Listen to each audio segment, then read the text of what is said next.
Hello everyone, आज हम लोग को डिस्कस करना है फोर्स ऑन मूविंग चार्ज। ठीक है कि अगर किसी यूनिफॉर्म मैग्नेटिक फील्ड में, यूनिफॉर्म मींस कांस्टेंट, ठीक है, अगर किसी यूनिफॉर्म मैग्नेटिक फील्ड में किसी चार्ज को मूव कराते हैं तो उसके ऊपर क्या फोर्स लगेगा। ठीक है, या ऐसे कहिए क्या फोर्स लगेगा, उस फोर्स का क्या मैग्नीट्यूड होगा, उस फोर्स का क्या डायरेक्शन होगा, ये सारी चीजें डिस्कस करना है ना। अच्छा, किसी भी चार्ज को याद रखेंगे ना, व्हेन अ मूविंग चार्ज, ठीक है, when a moving charge is placed, ठीक है, is placed in uniform magnetic field, it experience, ठीक है, इट एक्सपीरियंस अ फोर्स। ठीक है, जब किसी भी मूविंग चार्ज को, किसी चार्ज को अगर हम यूनिफॉर्म मैग्नेटिक फील्ड में मोशन कराते हैं तो उसके ऊपर क्या लगता है, एक फोर्स लगता है। ठीक है,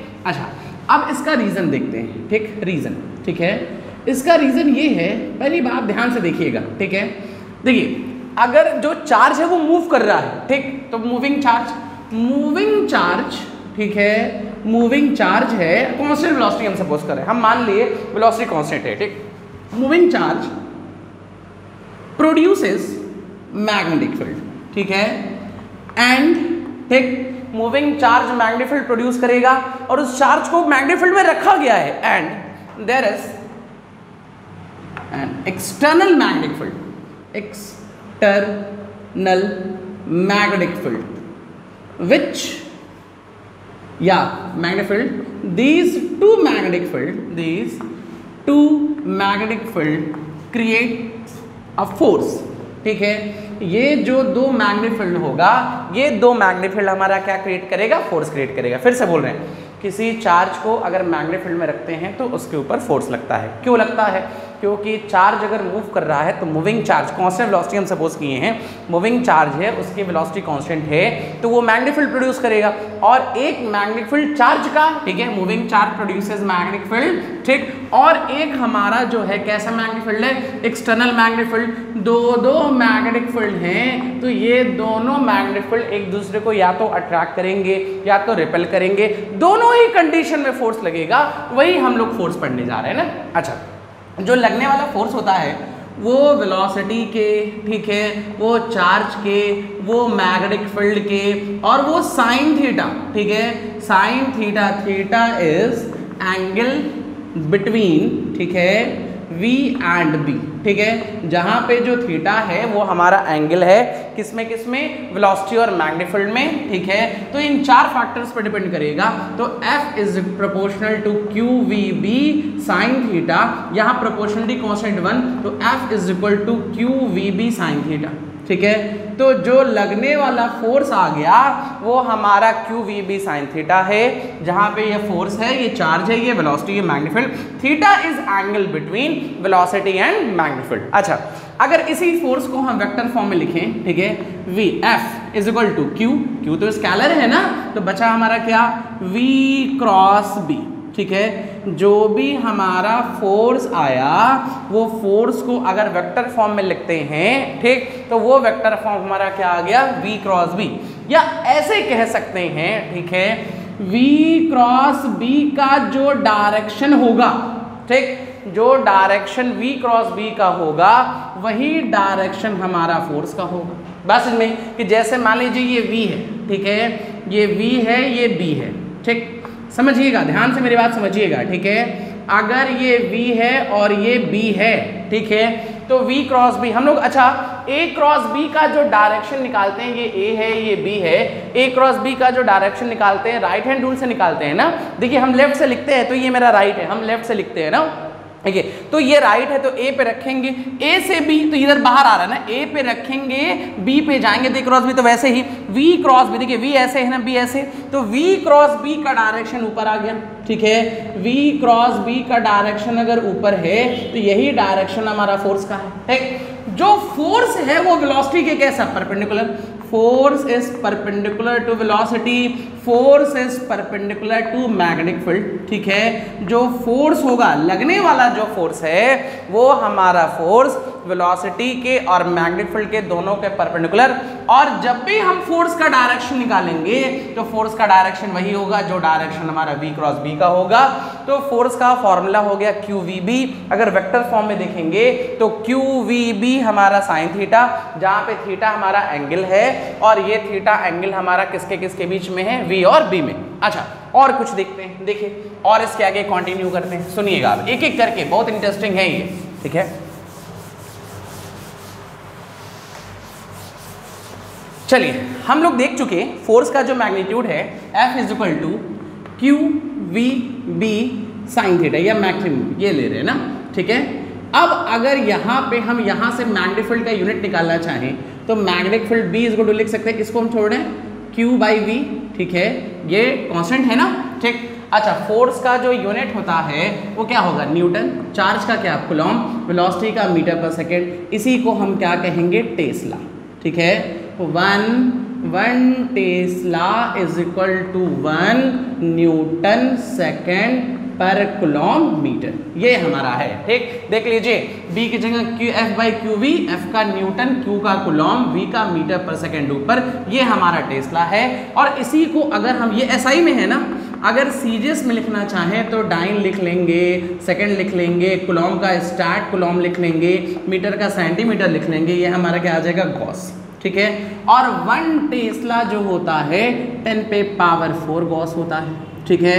या तो 1 गॉस जो होता है वो 10⁻⁻4 टेस्ला होता है, ठीक। ये भी हमारा रिलेशन आ गया, ठीक है। यहाँ से हम लोग मैग्नेटिक फील्ड की यूनिट निकाल लें, ठीक। एक चीज़ और, ठीक है, एक चीज़ और यहाँ से देखते हैं ना, थोड़ा और सिंप्लीफाई करते हैं। देखिएगा, अगर कोई पूछेगा डिफिनीशन ऑफ 1 टेस्ला, ठीक है, 1 टेस्ला की अगर डिफिनीशन पूछे, ठीक है, तो देखिए मान लीजिए if theta is equal to 90, ठीक है, v is equal to 1 metre पर सेकेंड, ठीक, q is equal to 1 coulomb, ठीक है, q is equal to 1 coulomb, तो यहाँ रखते हैं, क्या रखते हैं, और फोर्स जो है वो भी 1 ले लेते हैं, चलिए 1 न्यूटन, ठीक है।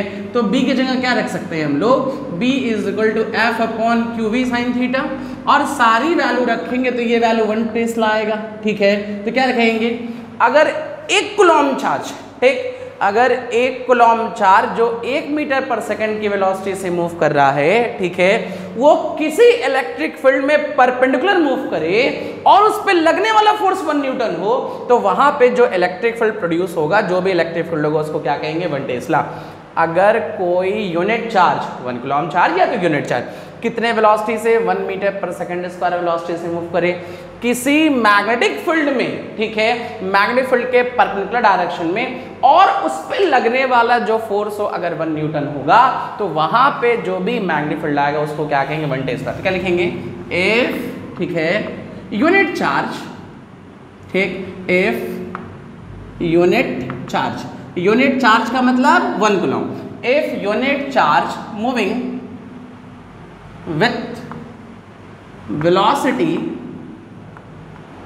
1 meter per second perpendicular to magnetic field and it experience a force of 1 Newton,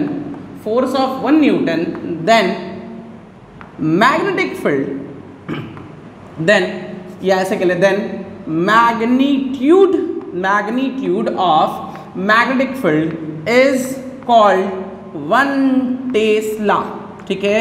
तो यहां से हम लोग 1 टेस्ला का डिफिनेशन भी डिफाइन कर दिए ना। अब ध्यान से और देखिएगा, ठीक है। चलिए टेस्ला का डिफाइन कर लिए, हमको फोर्स का मैग्नीट्यूड पता चल गया, फोर्स का डायरेक्शन पता चल गया, ठीक है। देखिएगा, मेरी बात ध्यान से देखिएगा ना। F इज इक्वल टू हम लोग पढ़ चुके क्या, Q V क्रॉस B, ठीक है। अब इसमें थोड़ा समझने की बात है ना, ठीक है। इसमें यह समझना है कि चार्ज का 2 नेचर है, ठीक है। एक नेचर जो है वो पॉजिटिव है, पॉजिटिव चार्ज के लिए हम लोग डायरेक्शन जो होगा F का डायरेक्शन, ठीक है, parallel to V cross B होगा, ठीक। हम लोग अभी देखे हैं ना, अगर चार्ज हमारा पॉजिटिव है, ठीक है, पॉजिटिव चार्ज के लिए जो फोर्स का डायरेक्शन होगा, फोर्स का डायरेक्शन क्या होगा, V क्रॉस B के पैरेलल होगा। लेकिन अगर यही चार्ज हमारा निगेटिव है तो फोर्स इज अपोजिट टू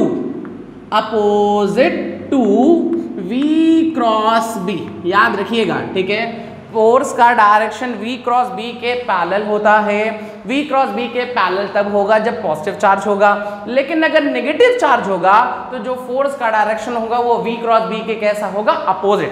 जैसे मान लीजिए ऐसे करते हैं, सपोज दैट मैग्नेटिक फील्ड अंदर है, ऐसे है मैग्नेटिक फील्ड, ठीक है, और कोई ये क्रॉस मैग्नेटिक फील्ड को बता रहा है कोई चार्ज q प्लस q ना, अगर इधर v वेलोसिटी से जा रहा है, ठीक है, अगर हमारे पास ऐसे, बहुत सिंपल है, डायरेक्शन बहुत इंपॉर्टेंट है, डायरेक्शन आप लोग निकाल लेंगे, मैग्नीट्यूड के लिए ये फॉर्मूला यूज कर लेंगे, क्वेश्चन सॉल्व हो जाएगा, ठीक। तो अगर मैग्नेटिक फील्ड अंदर है, ये वेलोसिटी है, ठीक है, और चार्ज पॉजिटिव है, तो ये v है, देखिए ऐसे निकालते हैं ना, v पे रख दे हाथ अपना, ठीक है, और मैग्नेटिक फील्ड किधर जा रहा है, अंदर, तो हाथ को अंदर मोड़ेंगे तो फोर्स ऐसे आ रहा है ना, देखिए थंब, ठीक, a क्रॉस b, ऐसे तो लेते हैं, a से b पे जाते हैं, ये बताता है। तो अगर ये वेलोसिटी है और मैग्नेटिक फील्ड अगर अंदर जा रहा है तो फोर्स ऊपर आ रहा है ना, तो ये फोर्स का डायरेक्शन ये आ गया, जो भी इस पे लगने वाला फोर्स है।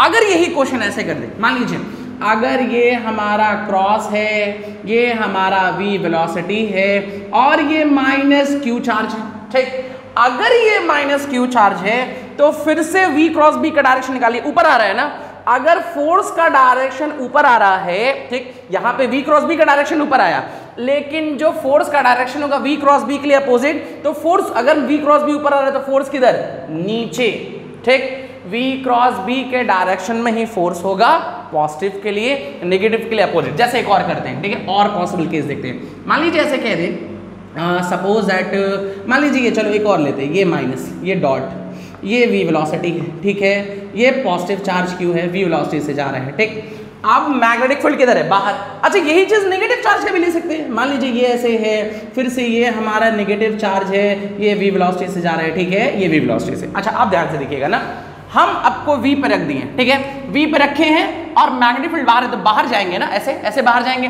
तो फोर्स किधर लगेगा, नीचे, ठीक, फोर्स इधर नीचे लगेगा।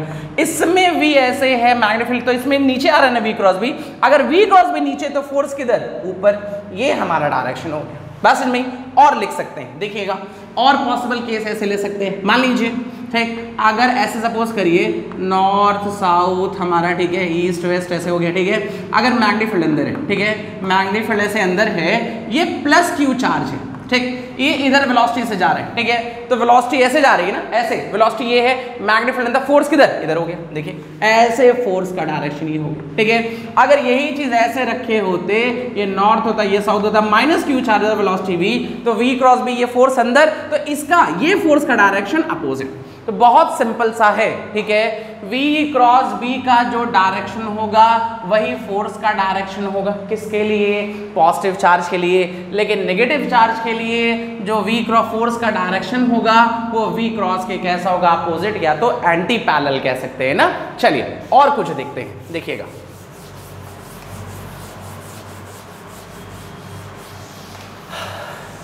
मान लीजिए अब सपोज करिए ऐसे है, ये हमारा करंट कैरिंग वायर है, ऐसे इनफिनिट वायर है, ठीक है, ऐसे, ठीक है, ध्यान से देखिएगा, ये करंट कैरिंग इनफिनिट वायर है, ठीक, और इसके बगल में कोई चार्ज q है, वो v वेलोसिटी से जा रहा है, ठीक है, ऐसे जा रहा है, ठीक है। पहले अभी हम लोग सिर्फ डायरेक्शन निकाल रहे हैं ना, कोई हमारा करंट कैरिंग वायर है, ये ऐसे जा रहा है, इस पे लगने वाला फोर्स, ठीक। तो सबसे पहले हम लोग जानते हैं राइट हैंड थंब रूल से, करंट इधर तो मैग्नेटिक फील्ड किधर, अंदर, मैग्नेटिक फील्ड किधर, अंदर।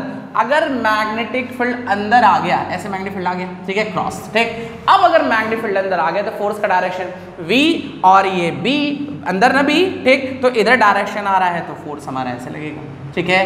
अगर यही चीज ऐसे हो जाए, सपोज दैट, मान लीजिए ये हमारा फिर से लेते हैं, ये इनफिनिट वायर है, ऐसे, ठीक है। देखिए जितने पॉसिबल केसेस हैं वो सारे पॉसिबल केस हम बता रहे हैं, आप लोग चाहें तो खुद से पॉसिबल केस बना के खुद से डायरेक्शन निकालिए और फिर वीडियो को देखिए, ठीक है। आप लोग चाहें तो ऐसे भी कर सकते हैं ना, इससे ज्यादा कॉन्सेप्ट क्लियर होगा, आप लोग को अच्छे समझ में आएगा, ठीक। मैग्नेटिक फील्ड फिर से अंदर होगा, ठीक है, मैग्नेटिक फील्ड अगर अंदर होगा, v क्रॉस भी इधर आ रहा है फोर्स ना, लेकिन माइनस है, तो फोर्स का डायरेक्शन इधर लेंगे, ये भी हो गया। अच्छा और ले लेते हैं, देखिए और पॉसिबल केस क्या है। मान लीजिए ये इन्फिनाइट वायर है, ठीक है, ऐसे है, ये इन्फिनाइट वायर है ऐसे, ठीक, इसमें करंट ऐसे नीचे जा रहा है, ठीक है, ये हमारा Q चार्ज है, ऐसे प्लस Q चार्ज है, ये V वेलोसिटी से ऐसे जा रहा है, ठीक।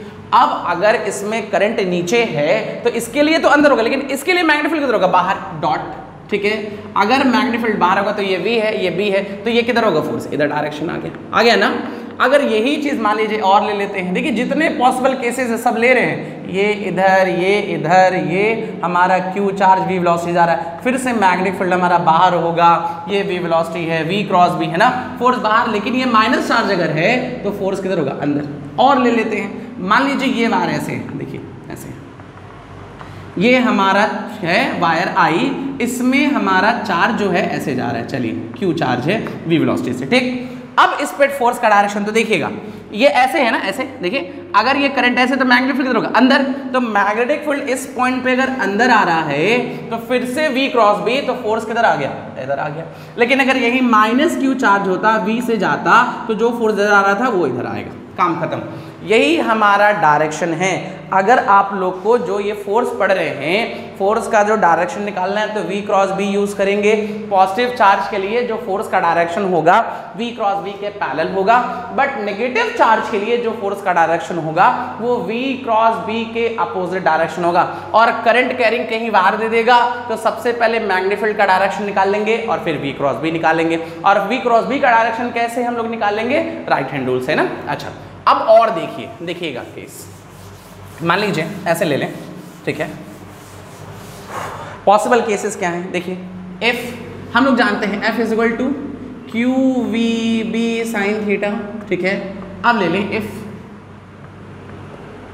थीटा इज इक्वल टू 0, ठीक, थीटा हमारा 0 है तो V जो होगा वो B के पैरेलल होगा, ठीक है। तो F is equal to QVB sine 0 तो ये वैल्यू 0, ठीक, ये ना होगा तो क्या हो गया, सीधा चलेगा, कुछ नहीं लगेगा ना। अगर यही चीज हो जाए, if theta is equal to मान लीजिए 180 हो जाए, ठीक है, V and B are anti parallel, ठीक है, एंटी पैरेलल हो जाए, ठीक है। तो F इज इक्वल टू क्या, QVB साइन 90 साइन 180 ना, ठीक है, साइन 90 की वैल्यू फिर 0, फिर कोई फोर्स नहीं लगेगा, ठीक। लेकिन यही चीज अगर ऐसे हो जाए, इफ, ठीक है, थीटा इज इक्वल टू 90, मतलब जो V है और B है एक दूसरे के परपेंडिकुलर है, ठीक। V और B एक दूसरे के अगर परपेंडिकुलर है तो F is equal to QVB sine 90, तो लगने वाला जो फोर्स होगा QVB, और ये हमारा फोर्स का कैसा वैल्यू हो गया, मैक्सिमम। इसमें जो चार्ज है, जो वेलोसिटी है या चार्ज का डायरेक्शन है मोशन का, वो मैग्नेटिक फील्ड के कैसा है, परपेंडिकुलर। अब एक चीज और देखिए, अगर मान लीजिए डिस्प्लेसमेंट इस डायरेक्शन में है, ठीक, अगर डिस्प्लेसमेंट इस डायरेक्शन में है तो वेलोसिटी भी इसी डायरेक्शन में होगा, ठीक है। जिस डायरेक्शन में वेलोसिटी होता है उसी डायरेक्शन में डिस्प्लेसमेंट, तो हम लोग कह सकते हैं velocity is parallel to displacement, ठीक। अगर इधर वेलोसिटी है तो इधर ही तो डिस्प्लेसमेंट है। अच्छा, वेलोसिटी और मैग्नेटिक फील्ड, ठीक है, जो हमारा वेलोसिटी है और मैग्नेटिक फील्ड है या फोर्स है, ठीक है, ऐसे सोचिएगा। देखिए मान लीजिए हम पूछें फोर्स और वेलोसिटी के बीच का एंगल, ठीक, तो हम लोग स्टार्टिंग में ही पढ़े हैं ना कि F is equal to QV cross B, हम लोग स्टार्टिंग में पढ़े हैं जो वेलोसिटी होता है वो फोर्स के कैसा, परपेंडिकुलर। अच्छा, तो वेलोसिटी और फोर्स एक दूसरे के परपेंडिकुलर हैं, ठीक है, मतलब इधर कहीं फोर्स होगा। अच्छा, वेलोसिटी और डिस्प्लेसमेंट पैरेलल हैं, वेलोसिटी फोर्स के परपेंडिकुलर है तो वेलोसिटी और डिस्प्लेसमेंट भी तो परपेंडिकुलर होगा, तो कहेंगे theta between force and displacement कितना हो गया, 90 इज 90। ये बात मेरे ध्यान से समझ लीजिए, फिर से बोल लें, जो डायरेक्शन वेलोसिटी का होता है वही डायरेक्शन डिस्प्लेसमेंट का होता है, मतलब वो पैरेलल है, ठीक। फोर्स और वेलोसिटी एक दूसरे के परपेंडिकुलर होते हैं, परपेंडिकुलर हैं, तो देखिए फोर्स और वेलोसिटी परपेंडिकुलर है, वेलोसिटी और डिस्प्लेसमेंट पैरेलल है, मतलब वेलोसिटी और डिस्प्लेसमेंट और फोर्स भी कैसा होगा, परपेंडिकुलर। तो theta between force and displacement is 90। अच्छा, अब निकालते हैं work done. Work done is equal to F S cos, ठीक है, एंगल की जगह कितना 90, कॉस 90 किलो 0, ठीक, मतलब जो वर्क डन है वो 0 है। अगर यहाँ पे हम पूछें कि अगर कोई चार्ज जो है, ठीक, किसी चार्ज की जो वेलोसिटी है मैग्नेटिक फील्ड के परपेंडिकुलर है, तो वहां पे वर्क डन कितना होगा 0। और अगर वर्क डन हमारा 0 होगा, हम लोग जानते हैं वर्क एनर्जी थ्योरम से, वर्क डन अगर 0 है, या ऐसे कह ले work done is equal to change in kinetic energy, ठीक, और work done is equal to change in kinetic energy, work done 0 है, मतलब जितना, ऐसे लिख सकते हैं ना, final minus initial kinetic energy 0, नहीं ना, तो जितना फाइनल उतना इनिशियल। और काइनेटिक एनर्जी सेम तब होगी जब हमारा वेलोसिटी क्या होगा, कांस्टेंट। अगर वेलोसिटी कांस्टेंट है, ठीक, अगर वेलोसिटी कांस्टेंट है तो जितना इनिशियल उतना फाइनल काइनेटिक एनर्जी, तो चेंज इन काइनेटिक एनर्जी 0।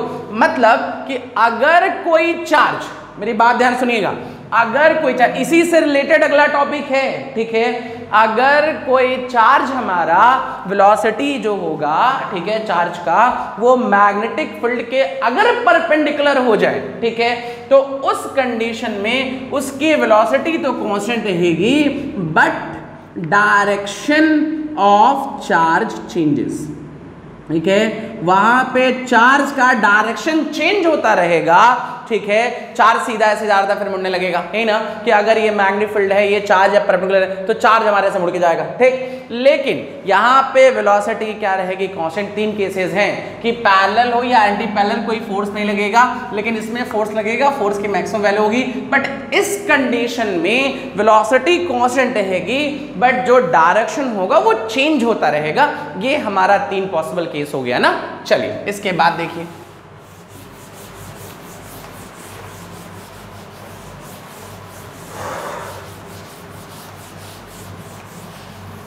इसके बाद पॉसिबल केस ये है, ठीक है, ठीक, मोशन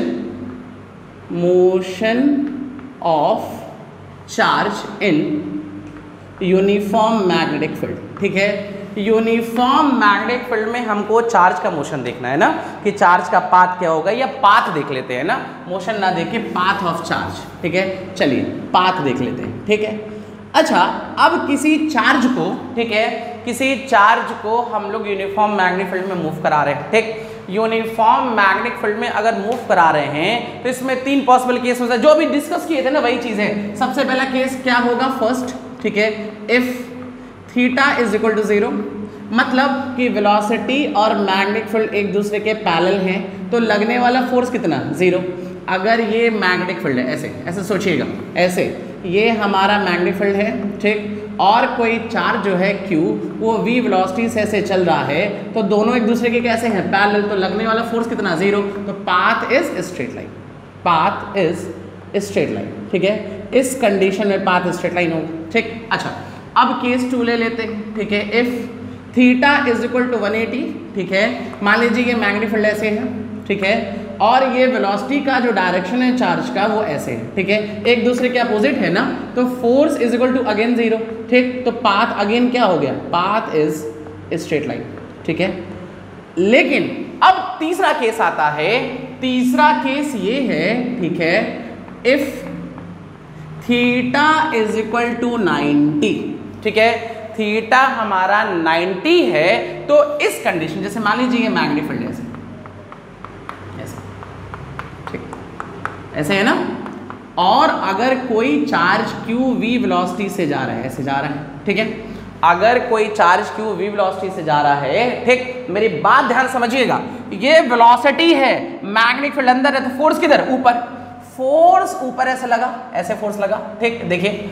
अब अगर चार्ज ऐसे जा रहा था, इसको ऊपर कोई फोर्स ऐसे ढकेलेगा तो ये ऐसे मुड़ जाएगा ना, तो मान लीजिए यहाँ पहुंचा तो वेलोसिटी का डायरेक्शन ये हो गया, वेलोसिटी का डायरेक्शन ये, तो फिर फोर्स ऐसे लगा, फिर फोर्स ऐसे लगा, तो यहाँ पे ऐसे वेलोसिटी था, फोर्स ऐसे लगा, फिर इधर घूम गया, जब इधर घूमा फिर वेलोसिटी इधर, फिर वेलोसिटी इधर, फोर्स नीचे, फिर ये इधर घूम गया, ये तो होगा। तो इस पूरे का कलेक्शन करेंगे ना तो सर्किल मिलेगा, ठीक है। फिर से बोल रहे हैं, ये डायरेक्शन, मेरी बात ध्यान से देखिएगा, फिर से बोल रहे हैं डायरेक्शन, ठीक, ये चार्ज q v वेलोसिटी से जा रहा था, ठीक है, मैग्नेटिक फील्ड किधर है, अंदर है ना, अगर मैग्नेटिक फील्ड अंदर है तो ये ऐसे ना, तो फोर्स ऊपर, अगर फोर्स ऊपर कोई इसको नीचे से ढकेल रहा होगा तो इसका पाथ ऐसे बेंड हो जाएगा ना। अब जब बेंड होके यहां पहुंचेगा चार्ज q v वेलोसिटी से, तो फिर से ऐसे, ठीक, तो फिर फोर्स ऐसे ढकेलेगा, ऐसे ढकेलेगा तो फिर थोड़ा मुड़ेगा, फिर यहाँ वेलोसिटी है, फिर ऐसे ढकेलेगा, फिर ये ऐसे मुड़ेगा, फिर ऐसे वेलोसिटी है, फिर ऐसे मुड़ेगा, तो बार बार फोर्स यहाँ जैसे आया, फिर ऐसे, फिर ये, तो ये कंप्लीट करे तो सर्किल मिलेगा ना। मतलब कि अगर किसी चार्ज को मैग्नेटिक फील्ड के परपेंडिकुलर डायरेक्शन में इंटर कराया जाए तो उसका जो पाथ होता है सर्कुलर होता है। याद रखिएगा कि अगर कोई चार्ज मैग्नेटिक फील्ड के परपेंडिकुलर डायरेक्शन में इंटर करेगा तो उसका पाथ हमारा कैसा होगा, सर्कुलर, ठीक। अब ध्यान से देखिए, इसमें लगने वाला जो फोर्स है F = QVB sin 90, ठीक है, तो sin 90 की वैल्यू 1, ये हो गया। और अगर कोई बॉडी सर्कुलर मोशन करता है तो नेसेसरी सेंट्रीपिटल फोर्स चाहिए होता है, कितना होता है वो, mv²/r, ठीक है। अच्छा, यहाँ पे वेलोसिटी कांस्टेंट है ना, अभी हम लोग देखे थे, याद करिए, अभी तीसरा केस देखे थे इसके पहले कि अगर कोई चार्ज मैग्नेटिक फील्ड के परपेंडिकुलर मूव करता है, वेलोसिटी कांस्टेंट होती है, बट फोर्स का डायरेक्शन कॉन्टिन्यूअसली क्या होता रहेगा, चेंज, तो चार्ज का भी डायरेक्शन चेंज होगा।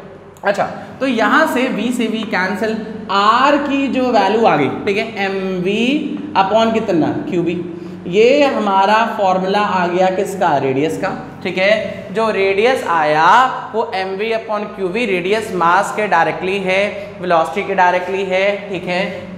r proportional to v, proportional to m, inversely proportional to charge, inversely proportional to magnetic field. अच्छा, काइनेटिक एनर्जी जानते हैं ना, p²/2m, ठीक है, ऐसे होता है ना काइनेटिक एनर्जी और मोमेंटम में रिलेशन, तो लिख सकते हैं p² = 2mk, ठीक, और p लिख सकते हैं √2mk, ठीक है। तो रेडियस का एक फॉर्मूला और मिल गया, क्या मिल गया, √2mk/ कितना, qb, जहां पे k हमारा क्या है, काइनेटिक एनर्जी, ठीक।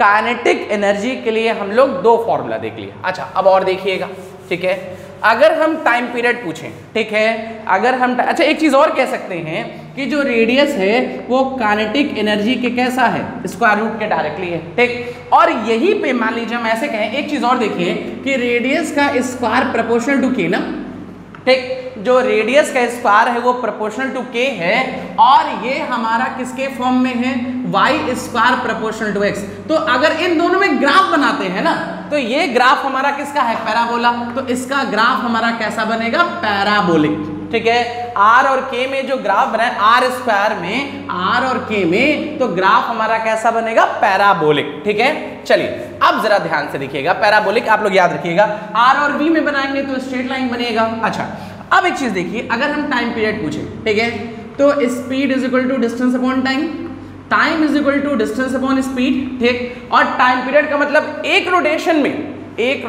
में जितना टाइम लगता है उसी को तो टाइम पीरियड कहते हैं। तो एक रोटेशन में जो डिस्टेंस कवर करेगा वो 2πr, ठीक है, 2πr, और स्पीड के जगह वेलोसिटी तो 2π/v, और रेडियस के जगह क्या लिख सकते हैं, mv/qb, तो क्या v से v कैंसिल हो गया, तो टाइम पीरियड के जो वैल्यू आ गई 2πm/qb, देखिए, ठीक। जो हमारा टाइम पीरियड का बेसिक फॉर्मूला है, ठीक है, वो टाइम पीरियड का फॉर्मूला हमारा t0 डिपेंड्स अपॉन वेलोसिटी, ठीक है। t जो है वेलोसिटी पे डिपेंड नहीं करेगा, मतलब चार्ज कितना भी तेज घूमे, ठीक है, कितनी भी ज्यादा वेलोसिटी से जाए, उसके टाइम पीरियड पे कोई इफेक्ट नहीं आएगा।